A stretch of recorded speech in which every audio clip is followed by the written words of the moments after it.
Coming up on today's show, newly signed documents between Rivian and the state of Georgia show that $1.5 billion of state and local incentives will be offered to the truck company for building its new facility in the Peach State. Toyota and Lexus hint that they've already got an 800-volt battery system ready for future models, and the obscenity of the fossil fuel industry is on full display as Shell records its highest profits since 2008 in the first quarter of this year. These stories and more coming next. Welcome back to TN or Transport Evolved News. Thanks for tuning in. Ahead of our stories today, I've got a quick editorial note. Due to a hospital appointment in the family on Friday this week, we actually produced and filmed this a day earlier than usual, so if we do miss a late-breaking story, you'll know why. Oh, and before we get going, don't forget to check you've hit the subscribe button, ding the bell, and set your alert preferences for this channel. Today's show is sponsored by the Electric Vehicle Association. Join up to support the electrification of transport and get the help you need to finance your own EV or clean energy future. And if you're in the US, don't forget to put Fully Charged Live USA in your calendars. It takes place in San Diego, California on September 10th and 11th, so head to fullycharged.com/US to find out more, and we hope to see you there. When a new company chooses to build a new production facility, there's a lot of competition from different regions, all vying to entice said company in question to their part of the world. In the auto industry, that competition can result in promises of some pretty big financial incentives, especially in the US, where different states vie against one another to offer huge tax abatements and incentives. And this week, we learned just how much Rivian is getting from local and state governments in Georgia to build its new $5 billion production facility there, a $1.5 billion tax break. A total of 7,500 people are expected to be employed by the factory when it's operating at capacity, and nearly 8,000 jobs are expected to be created in local communities. Therefore, that $1.5 billion investment, the largest ever offered by the Peach State to a company, should pay dividends in the future. Simply put, the 15,500 jobs the facility will generate will represent more than $1 billion in annual labour income for Georgia. For years, the Volvo FH truck has been a mainstay of European heavy-duty trucking, and it's pretty hard to drive anywhere in Europe without seeing it or its siblings, the FM and FMX, doing a hard day's work. Now, after successfully starting the commercial launch of its FE and FL electric medium-duty trucks in Europe and the FNR Class 8 electric big rig in the US, Volvo Trucks has opened the order books for the all-electric FH, FM and FMX models. Even before order books opened, Volvo Trucks said it had more than 1,100 orders and letters of intent from customers in over 20 different countries, and says it plans to begin production in the third quarter at its TÜV plant in Gothenburg, Sweden. At the moment, Norway, Germany and Sweden are Volvo Trucks' largest markets for electric big rigs in Europe, but it also holds a healthy lead on the competition in North America as well. We, and many other automotive news outlets, have given Toyota just a little bit of a hard time over the years for its reticent position on electric vehicles. Yet, while Toyota has outwardly retained all-in on hydrogen fuel cell and hybrid technology to the detriment of EVs, it does appear that Toyota and its luxury arm Lexus have been busy working on next-generation EV drivetrains behind the scenes. During an international prototype drive event for the Lexus RZ450e in Barcelona, Spain this week, several outlets, including Green Car Reports, were told by Lexus chief engineer Takashi Watanabe that not only do Toyota and Lexus believe battery electric is the proper solution for both brands to hit carbon neutrality, but that the development of an 800-volt battery system is completed. We won't see it in the RZ450e or indeed the Toyota BZ4X, but future models? Just watch this space. Electrify America, the charging network set up as part of Volkswagen's penance for Dieselgate in the US, has been gradually expanding its coverage for the past few years. And this week, we learned that its customer base has expanded too, with a massive 1.45 million electric vehicle charging sessions carried out last year across the Electrify America network. This, says the company, is equivalent to 145 million miles, 233 million kilometers driven by its customers, with 41.5 1.4 gigawatt hours of power delivered to customers. That's responsible for the displacement of an estimated 5.7 million US gallons, 21.5 million litres of fossil fuel. The expansion of Electrify America means more people are taking long-distance trips by EV, but what's perhaps most impressive is the sheer growth in 2021 compared to 2020, when just 268,000 charging sessions were recorded on the network. It's only been in operation for a few months, but earlier this week we learned that Tesla is reportedly looking to expand Giga Berlin and is actively looking to buy a 100-acre piece of land adjacent to the facility. However, the Green League, a German environmental group, has called for Tesla's operating license at Giga Berlin to be revoked after paint from Tesla's on-site paint shop leaked out of the facility. According to local news outlets, a total of 15,000 litres, just shy of 4,000 US gallons of paint, leaked from Tesla's Giga Berlin paint shop on April 11th.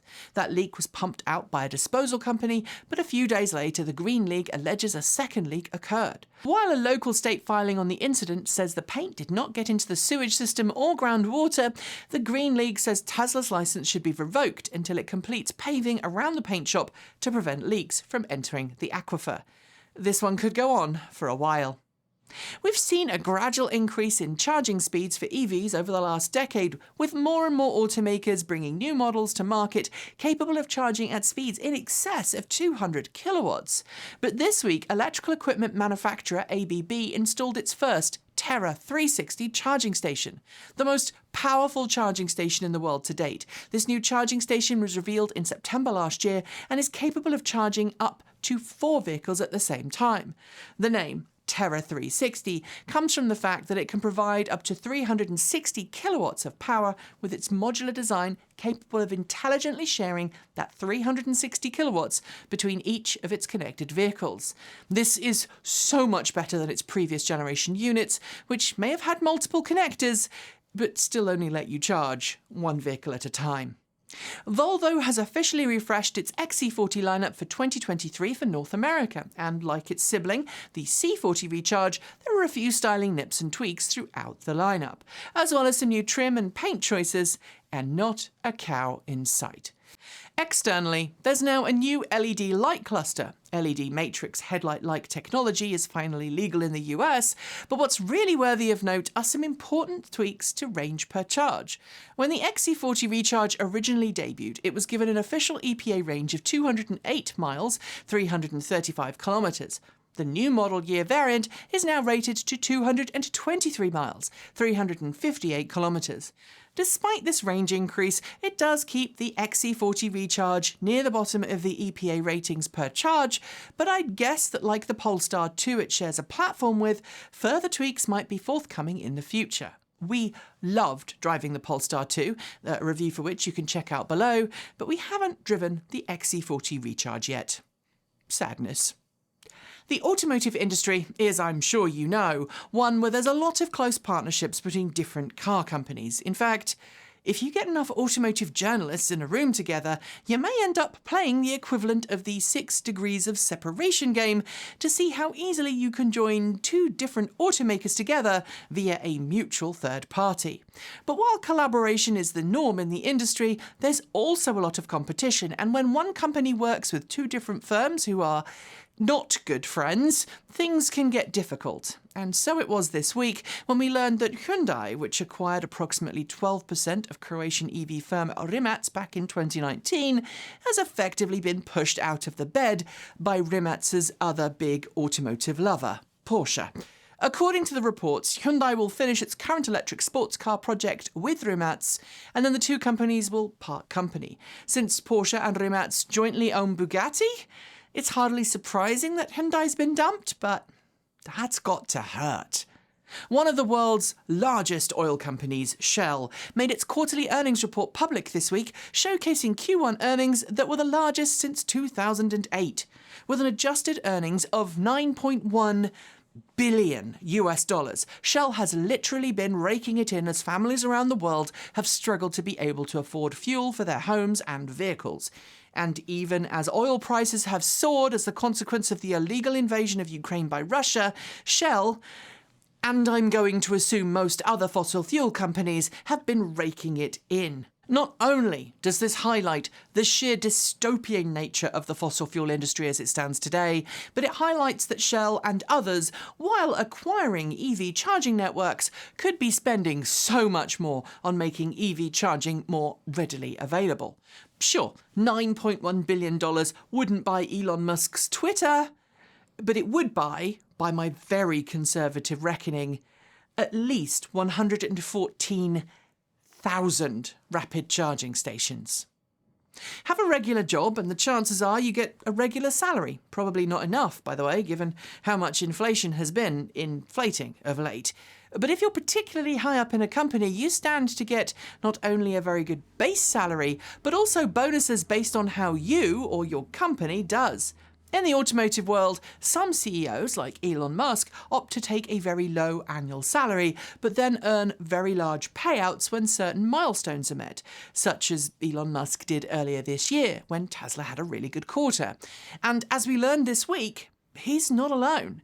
According to official filings made last week, Lucid Motors awarded CEO Peter Rawlinson 13.8 million time-based units of stock that will be fully vested by the end of 2025, plus 16 million performance-based stock units.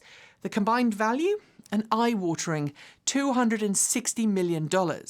This is despite Lucid delivering just 360 cars during Q1 this year, with Lucid Air prices about to go up in June. Maybe I should have got into the automotive industry, not the automotive journalism industry, eh? Talking of which, this is probably a good time to remind you that TE is here because of the kind donations of people like you. And we are certainly not a massive, trendy YouTube channel with millions of dollars in the bank. In fact, every penny we earn from YouTube ad revenue, third-party production work, and support from you guys through Patreon, YouTube, Ko-fi, and our swag store goes to growing the channel and paying everybody else's salary, because I haven't paid myself since November. So if you'd like me to be able to pay myself, please consider sticking around until the end and I'll tell you how we can do that. On to the short shorts. Ford may have sold out of its 2022 allocations of the Ford Mustang Mach E, but it's still delivering cars already ordered, and in April it set itself a new record, delivering 3,805 Mustang Mach E variants in the US, up 95% on last year. Two motorcyclists, Stephen Day and Robert Swartz, recently attempted to set a new cannonball run for electric motorcycles across the US. They started from opposite ends of the US, but Swartz was forced to retire after an accident. But Day set a new record of 111 hours cross-country on his Energica Eva Rebelle. Fisker Motors may be waiting to launch production of its first car, the Fisker Ocean SUV, but it's already teasing its third planned car, a sleek, all-electric Grand Tourer called the Ronin. It will, says Fisker, offer the longest range of any production EV, but it won't actually arrive until 2024. Group 14 Technologies has just completed a $400 million Series C funding round led by Porsche. The firm specialises in silicon-carbon technologies for use in lithium-silicon batteries and promises a 50% performance boost on lithium-ion cell tech. Sticking with batteries, Sila, a specialist in silicon-based anodes for EV battery packs, has announced it will be building a 600,000 square foot production facility near Moses Lake in Washington state. It aims to commence production at the facility by 2025. Harley-Davidson's newly spun-off electric motorcycle company, Livewire EV, has published an enigmatic video hinting at the first new model to launch from the brand. There's very little information in the video, but the reveal is set to take place on Tuesday next week. Daimler Trucks has made what's being called a minority investment in Apex AI, a mobility software company that specialises in offering SDKs for companies looking to integrate AI or autonomous vehicle technology in their vehicles. The investment announced is unknown. European electric truck specialist Volta has confirmed that it's going to bring its urban delivery vehicles to the US next year. It will start with a test fleet of 100 Class 7 delivery trucks in Los Angeles next year, with other vehicle models to follow thereafter. Despite increasing demand for electric vehicle battery packs, Cattle, the world's largest electric vehicle battery manufacturer, has reported falling Q1 profits due to the rise in material costs. Its income fell 24% compared to the previous quarter. Volkswagen has announced that it's already sold out of all EV allocations for the rest of the year across all of its brands. It joins other automakers, including Ford, that have already hit that point, and it means if you're someone who wants to buy a Volkswagen brand EV, you'll be waiting until next year. Indian scooter company Ola, along with Pure EV and Okinawa, have recalled scooters following battery fires involving their vehicles. So far, the vehicles are being recalled out of an abundance of caution, and defective batteries will be replaced in order to comply with government regulations. ShareNow, the joint car-sharing platform owned by BMW and Mercedes-Benz, is to be purchased by Stellantis for an unknown sum of money. The ShareNow network will be merged with Stellantis' Free2Move network. Very few companies now own their own car-sharing networks. This is the Fiat 500e, a small, fun, funky electric runabout that we've still not forgiven Stellantis for not bringing to the US. But this week, we had a new reason to be frustrated. A spy shot of the Fiat 500e, which is claimed to be an Abarth version. We know there's an electric Abarth coming to Europe, so we've been used to criminals stealing bits off cars for years, be they catalytic converters or in more recent years, electric vehicle charging cables. But in Italy, there's a new type of crime, stealing electric moped and scooter batteries. They're just popping the seat up and swapping the batteries. According to British publication Autocar, Lotus is readying another new electric vehicle to bring to market. Following on from its first two electric models, the Lotus Type 133 will be a grand touring sedan to rival the Porsche Taycan. We'll find out more about it in the coming months. Elon Musk might be about to become the CEO of Twitter, but the CEO of rival automaker Fisker, Henrik Fisker, is having none of it. He's actually deleted his Twitter account after it was announced Twitter was accepting Musk's buyout deal, and he can now be found on Instagram instead.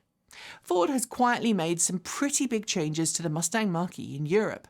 First, the towing capacity has been increased to 1,000 kilos, 2,205 pounds, while charge time has been slashed between 80 and 90% state of charge. Model S and Model X owners can now get their Teslas with a swiveling centre touchscreen, meaning it will be easier to view the centre screen while driving. Model 3 and Model Y owners still get a fixed one, but you can already buy an aftermarket mod to make them swivel as well. SpaceX is yet again going to benefit from sharing a CEO with Tesla, with the news that Tesla will supply SpaceX with up to 8 megawatt-hours of power packs for its solar farm at Starbase in Boca Chica. I wonder if Elon Musk will give Starbase mates rates. Chinese automaker NIO says that customers in China can now switch from a battery-leased model to an outright battery purchase. Many customers had expressed frustration at going with battery leasing, especially those who didn't want to actually use battery swap stations. Nissan's NISMO badge has long been teased in the EV world, first with the original Nismo Leaf, and in Japan, Nismo-themed body kits for the same. But now Top Gear magazine says that Nissan is planning to build a special line of all-electric NISMO-badged performance EVs, so watch this space. A BMW dealer in France has posted a teaser image online for the BMW X1. A car that we've not officially seen revealed yet, but one that we do know will be offered in an all-electric variant called the iX1. The iX1 will be based on the same platform as the upcoming Mini Clubman EV. European delivery company DPD has already been operating some electric vehicles in major cities in Europe, but now it's just inked a deal with Ford to buy 1,000 new Ford e-Transits for its fleet. This will dramatically decrease its fuel fleet costs. We never like seeing a crashed car hit the headlines, but this week, what appears to be the first crashed Lucid Air Sedan Dream Edition popped up on US breaker site Copart. It's had some significant damage, but it's in listings as what the original Lucid Air was brand new. Daimler Buses has announced that it only wants to sell electric city buses from 2030 onwards. It's already making some pretty big strides towards that, with electric buses already on the roads across Europe and Latin America. But to go fully CO2 neutral will require a big push.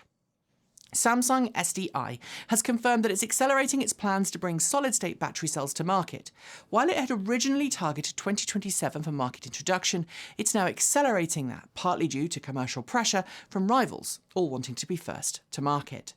Romania is the latest country to introduce a special license plate to help identify electric cars on the road.